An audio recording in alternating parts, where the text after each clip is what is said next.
Alright, man. You have to bear with me here. I am not good at doing videos. It's very new to me. And I had 100 different things. I kept thinking of different things to tell you and stuff I felt like you should know and all that. And I forgot them all. Like literally as I pick up the phone, excuse my nasty dog brush back here. But yeah, literally pick up the phone, I can't remember any of them. But one thing I did remember, and it's probably really the only thing that needs expressed in this. I even wrote it down over here to make sure. The right tools. You gotta have the right tools, man. That's the most important thing, and I'll touch back on that in a second. Right now, we'll pull this out. A couple. This little thing, I paid $30 for that, and it got here, and it's like a little diary lock. Oh wow. Anyway, oh, shims. If you ever need shims. Some blinds, like I saw a thing of blinds in the garbage, and the blinds are a lot more narrow. Like normal ones are typically like that wide. This came out from one of those things you can hang on a door, or blinds for door windows. Excellent shim making material, man. If you can figure out how to strip the paint off of them, even better. Probably like denatured alcohol or something. You're a Kentucky boy, you'll figure it out. I think my camera just flipped a little bit. I'm sorry. That'll probably happen more. Here's some locks. See this? Nice blue American lock. I've never shown anybody any of these. I've kept them to myself as my own little secret that glows in the dark. But I don't know. I got on LPU, and the first thing was a, on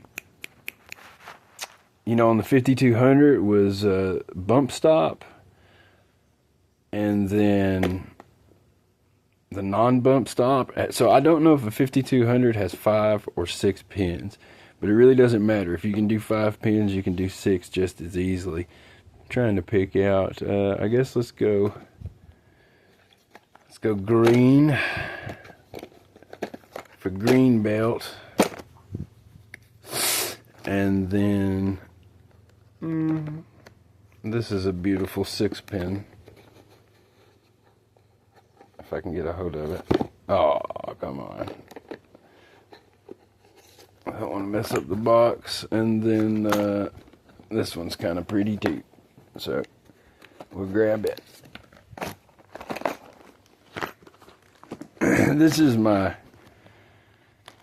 I guess we'll maybe take this cool guy too, throw that over there. This is my, like, workbench and tool area. So everything over here is a disorganized, massive wreck. It's 2 kitchen tables put together for a lock shop. And it's catastrophic looking, but dude, you can name any tool and I can reach into that mess and pull it straight out. You might end up wanting to fast forward or skip a lot of this, and hopefully I made that easy for you.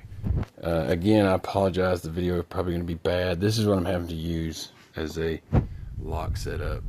Some kind of weird Temu phone holder thing my daughter had that broke, and then that stand is made for a trolling motor, I think, but it's not attached to anything, so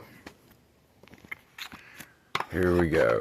I'll put in the description too. I'll make sure to note that you can skip the first 5 minutes of this and we'll be totally okay. The right tools. So that's the most important thing. It doesn't matter. Let's see if this is going to work here. So the most important thing, any lock you're dealing with, is the right pick, picking the right pick, and the, yeah, I think I can, the right pick and the right turning tool. Man, I hope this ends up working out for you. Right now, I'm just trying to get an idea of perspective. This is probably not going to be as smooth as it could be. I've never picked on camera before, so hopefully I can do it well enough that it's beneficial to you. The right tool, you kind of have to experiment. It differs from lock to lock, obviously. The most important thing, in my opinion, is whatever you're comfortable with. I've got one, I think it is the, I think it might be the #1 hook from Multipick. I can't remember, but it's the 06, V06 and 15 thou, and then it's got the PN06 and PNF06. It's differing sizes. But I love that thing, and I can get into almost anything with it. Even stuff that it really shouldn't have the reach to be able to do. But the level of comfort is the most important thing. A 50 thou is great. Gives you nice solid control over it. Because see, the way I like to tension these, and this is the key that I was talking about, right? Is that when I put tension on them, you see right here, you see how I'm trying to focus. I'm so sorry, man. This is going to be painful to watch, probably. But you see how my glove isn't even... Maybe if I mess with the lighting a little bit, it'll help. You see how my glove isn't even really, like, caving in there? I've just barely more than what is necessary to keep the turning tool from falling out. That is the kind of tension that American 1100s, or just American cylinders in general, seem to prefer. You see that? As soon as I let go, it dropped a little bit. Also, while I've got it focused, you see how that lifts up when I pull on it? That, coincidentally, is also how you know if you have got the pin where it needs to be, or if it is, you know, you need to keep pushing or not. So when it's set, you'll start to get a little counter rotation with the pull. But if it's not set, I'm sorry, please disregard. If it is not set, you'll start to get like a little counter rotation. But if it is set already, the core will do like that. It'll look like it's just rearing straight up on you, as opposed to doing kind of like that. It's a very subtle difference, but again, it's one of those things that once you see it, you can't unsee it, okay? The video is already 8 minutes. I'm so sorry. How to torture a juggalo in one easy step. Alright, so we'll actually start picking something, I guess. Oh, one more tip with the right tools. I brought a variety of things. I made this one. It's one of my overall favorites. It's kind of like the Covert Instruments scoop medium hook. I took the basic shape and did a few little adjustments.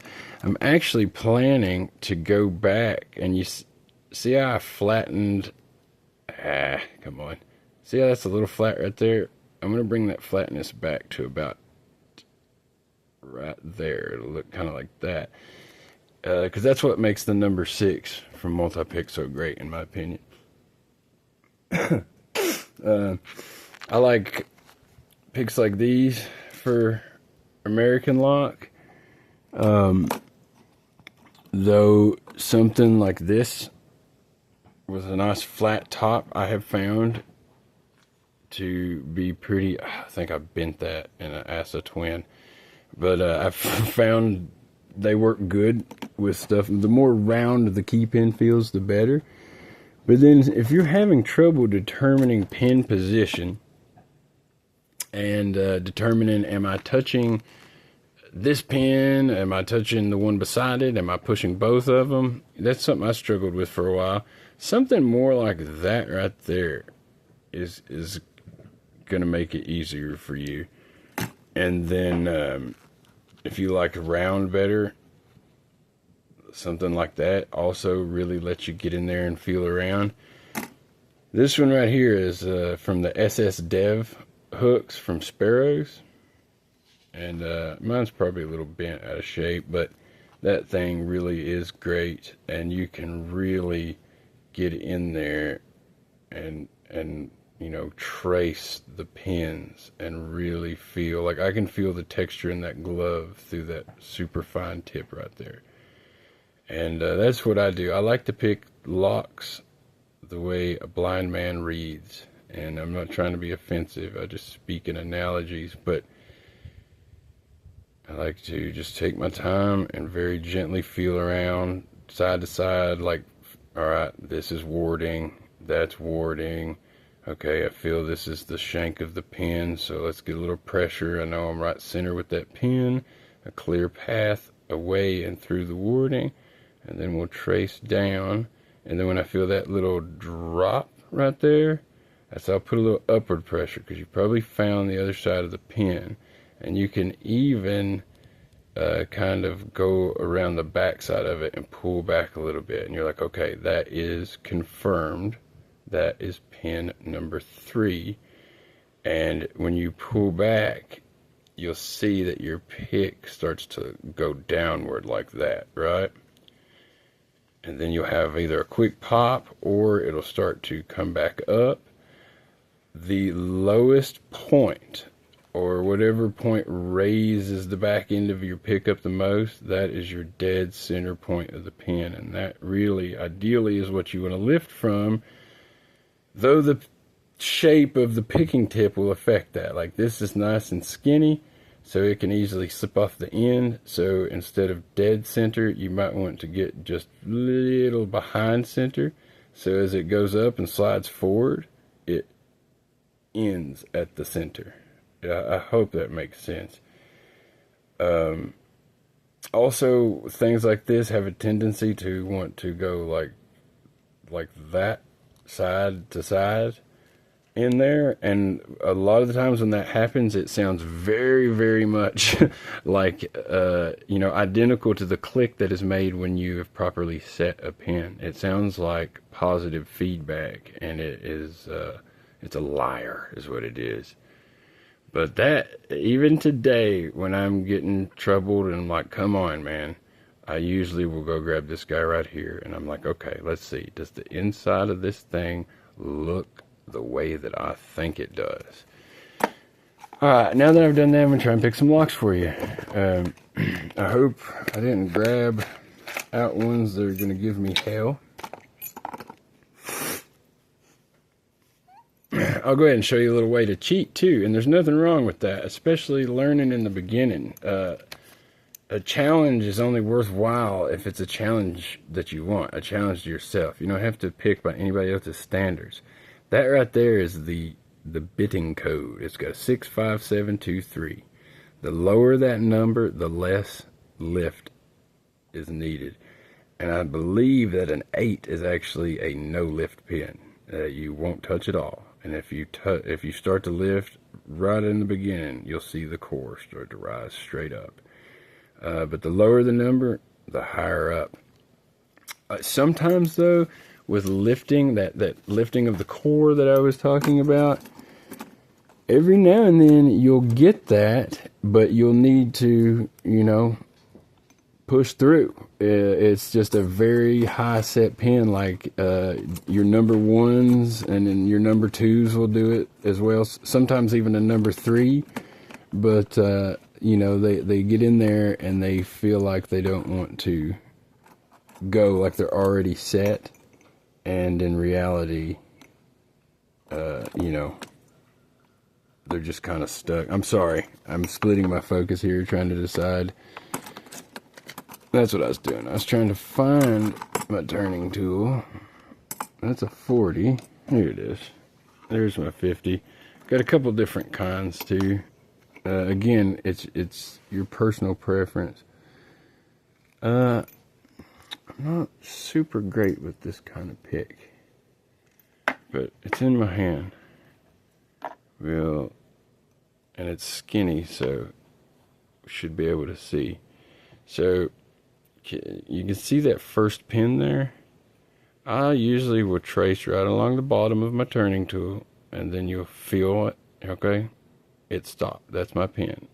And now I'm going to go down and trace. Okay, I'm being stopped. There's wording there, there's wording here. So I've got to get this angle, and with that angle, alright, can't get through, it's too tall. So we'll go straight up and down, and then there, and I'm pulling. Well, I've got to actually look at the lock, not the screen. Okay, and then right there, I wish I had clipped my fingernails. I am hooked behind that number 1 lock. That's what I'm talking about, tracing the pins. I'll usually start off that way. I think it's easier from the back. And the way you know, is this a part of the locking mechanism or a mechanical piece, or is it the last key pin? There'll be a much greater distance. You know, do a little glide down the front and you can get an idea of the spacing. And then hit till it stops and you'll have this hollow area. And then right there, same thing as the process in the beginning. You see how that pick drops down. Well, I'm getting it hung in the warding. Hold on, I gotta look again. Drops down like that. And then you see it's dropping down, but right before I started speaking, it didn't really drop. It was like it went straight. When that happens, you're on warding. You're not on your key pins anymore. You're on the warding, or the warding has got a hold of the shank or something like that. So again, I'm using a 50,000. I'm going to kind of just let it hold itself in there. That's about all the tension you really want to apply. If you like to or have a hard time just holding your finger like a statue, use a thinner, go with a 40 or even a 32,000. That way you can maintain the harder pressure, but it'll have an easier time overcoming it. But, okay, I'm sorry. I'm trying to get in a way here that we can both see.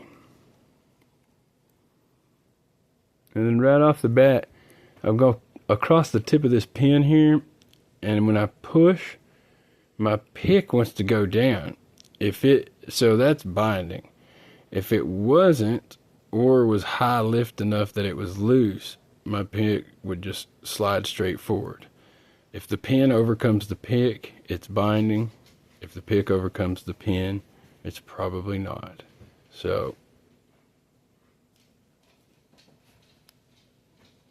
got a click.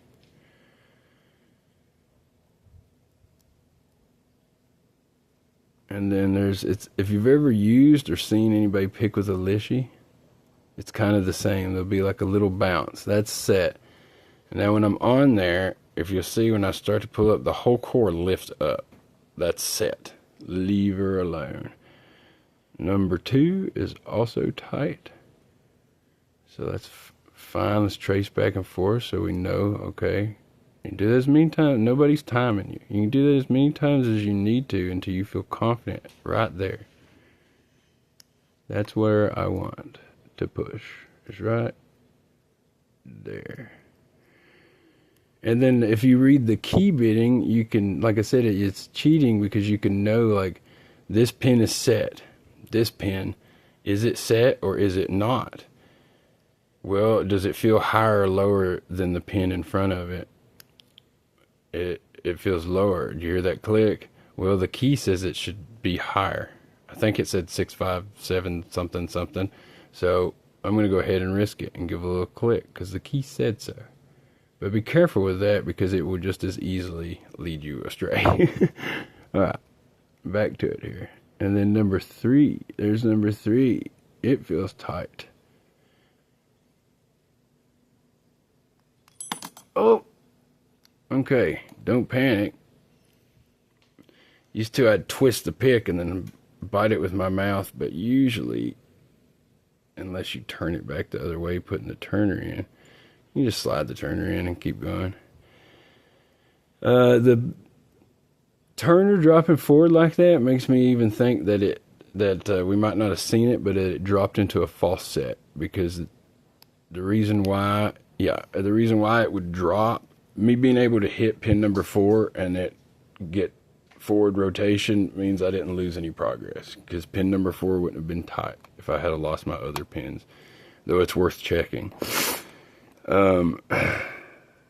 But yeah, the only reason that turning tool drops like that is when there's a sudden release of tension, because you're holding your finger still. So if there's a release of tension or sudden forward movement, your finger's not going with that. There's nothing holding it anymore. That's how I know, like 9 out of 10 locks that I open, that's how I know that I just opened it, is when the turning tool goes flying.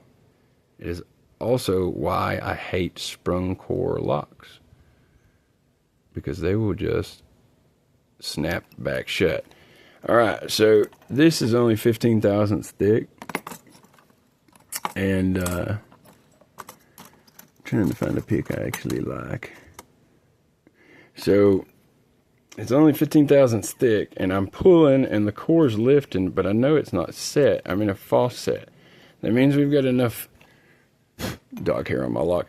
It means we got enough forward rotation that there's too much pressure on either a spool or a serration. So we need something thicker to be able to apply the appropriate force to get this core turning back the way we want it. Alternatively, if you're very comfortable about the placement of your pick and that you've got a good firm purchase on that pin, you can use the side of the shank and push up as you twist to try and help get a little counter rotation. There's this thing on the side of my stand that my wrist keeps trying to hit. Alright, so we left off, what was it?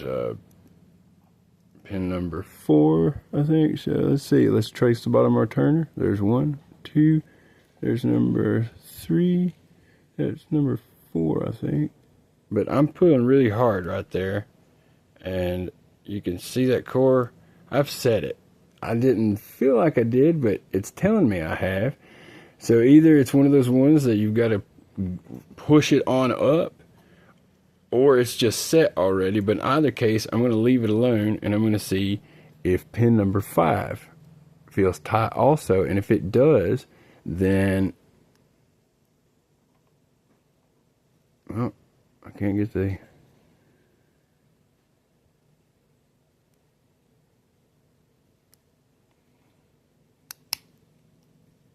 See, now that it's moved, that may be the reason why. I'm going to go through and check. I may have dropped something earlier and just didn't think that I did. Or I might have actually I think I just overset pin number 3. Okay, but yeah, so that final pin in the back binding and not being set, it's likely... Do you see how I had to twist that? I hope you did, because I was staring straight at the lock rather than the camera. So, pin 4, in fact, was not set, and in fact, could not have been forced upward without dropping other pins. Which sometimes you gotta drop, you gotta set 1 through 3 just and drop them all just to set pin number 4 and go back and do 1, 2, 3. But sometimes it'll just be the pin behind it's now binding tighter. So you go and, click it up a little bit. You might even have to work back and forth between the two. But, man, now I feel like I was started off doing a good job with a simple demonstration, and that I'm making it more complicated, or appear more complicated than it is. It's something you will pick up very, very quickly. I promise you that. It may sound like, oh man, well, how do you this and how do you that? But just, Sherlock Holmes it.